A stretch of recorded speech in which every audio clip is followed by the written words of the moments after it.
everybody, welcome to Drive Through Review 155. Today I'm going to talk about Courtier or Courtier.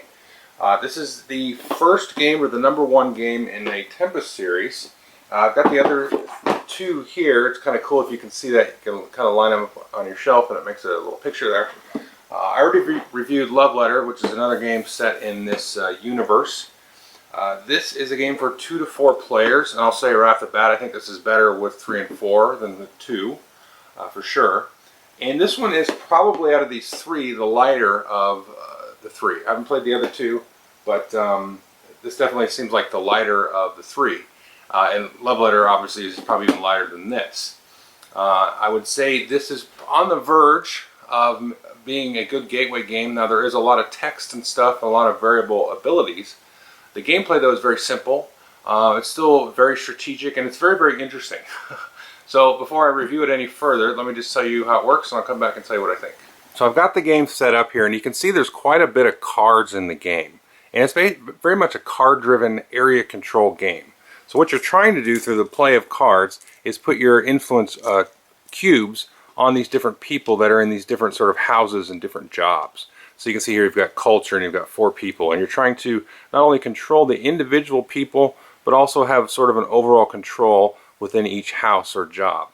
Now to start the game, players are either going to be dealt some of these cards here, which are going to be power cards. Those are the cards here on the back, and you can see they say power, and these are going to have different abilities. And then you're also going to get influence cards here that allow you to directly play influence cubes on some of the different characters and in the different zones. And the power cards are going to be pretty much the same, but they're going to let you have some sort of effect like moving influence cubes, swapping influence cubes, all kinds of different abilities there.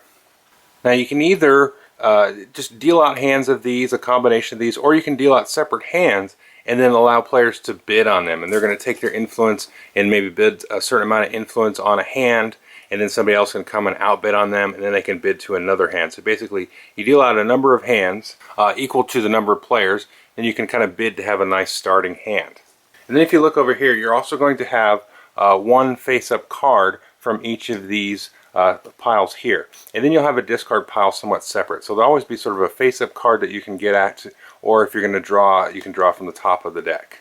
You're also going to set out these cards here around the board, and these you're going to get access to by controlling the majority in a certain house here. So like if you had control of the Athenium, then you'll take this card and be able to use its ability every turn. Also to start the game, we're going to deal out 4 of these petition cards, and then each player is going to get one of them from the deck, and they're going to have that hidden, sort of a hidden objective. I'll explain those in a minute. And then we've got this deck here of fashion cards, and these are going to be face down and shuffled.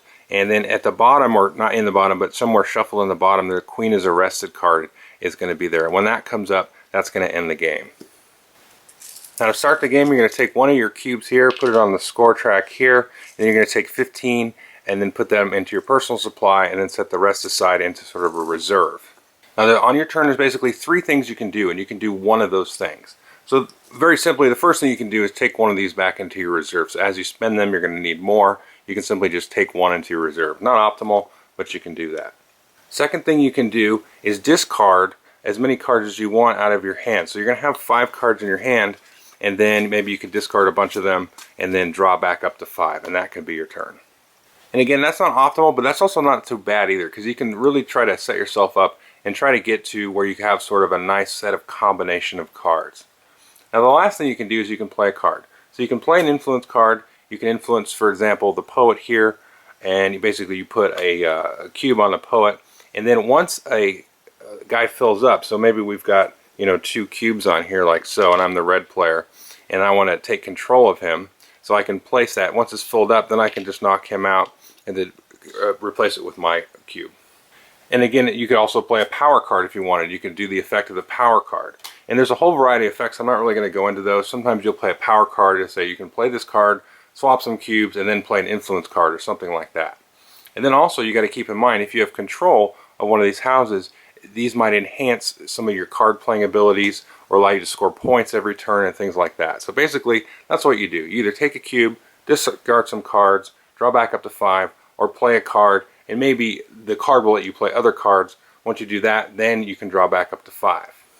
And when you go to draw cards, you can draw cards off either stack here, and then there'll be one face-up card. So remember, the discard pile will be off to the side somewhere. Maybe the rules say to turn them sideways so you can tell which is a face-up card and which is the discard pile.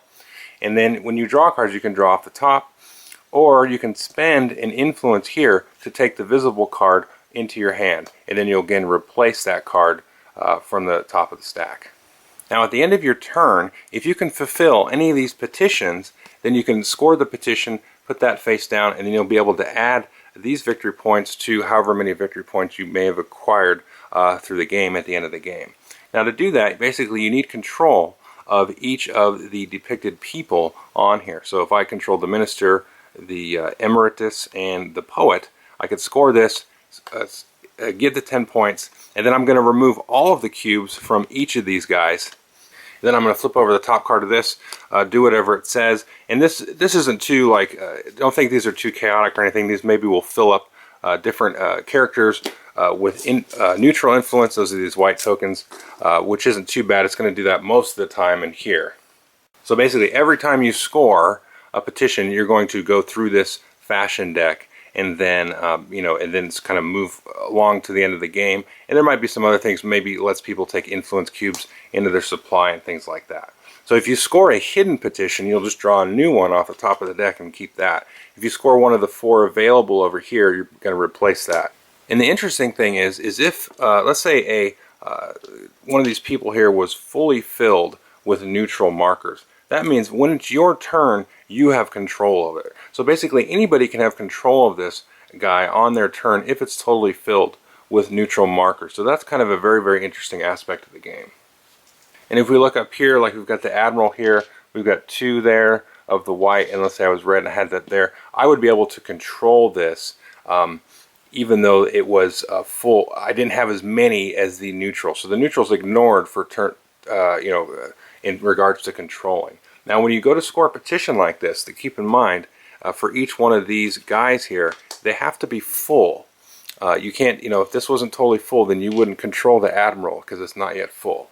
However, when looking at controlling the whole house, not all of them have to be full. You're just going to look at the majority of cubes. Whoever has the majority is going to be controlling it, and then they're going to be able to get this power card. But in terms of scoring, the guy has to be full.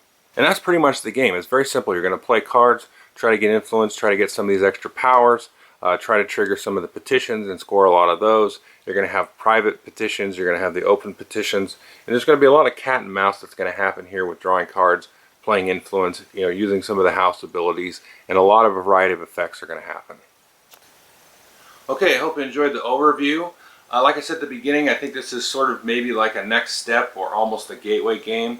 It's very straightforward, but there's a lot of different abilities and different effects that are going on with the cards in your hand, all the different house abilities, and there's sort of a lot to keep track of on the board with the varying different characters and things like that. So there's a couple of things that are probably specific strategic wise, like there's the minister guy. He's in his own house, he's his only guy, but you can use him to sort of substitute for some of the other guys on the petition. And there's even some power cards where you can like play it and say, okay, I've got this guy, and then for my turn, so I can score him as part of this petition without having any influence cubes on him. So it's a very, very interesting game. Very straightforward. I think a lot of people will like this game that are sort of a lighter group, and even more advanced gamers or whatever will be able to get into it and be able to play around with some of the different kind of card combinations and things like that that are going to happen in the game. So that's Courtier, and this is like 3 for 3, I think, for the designer. He designed Revolution and Kingdom of Solomon, which I like those too. So anyway, take a look at it. Thanks.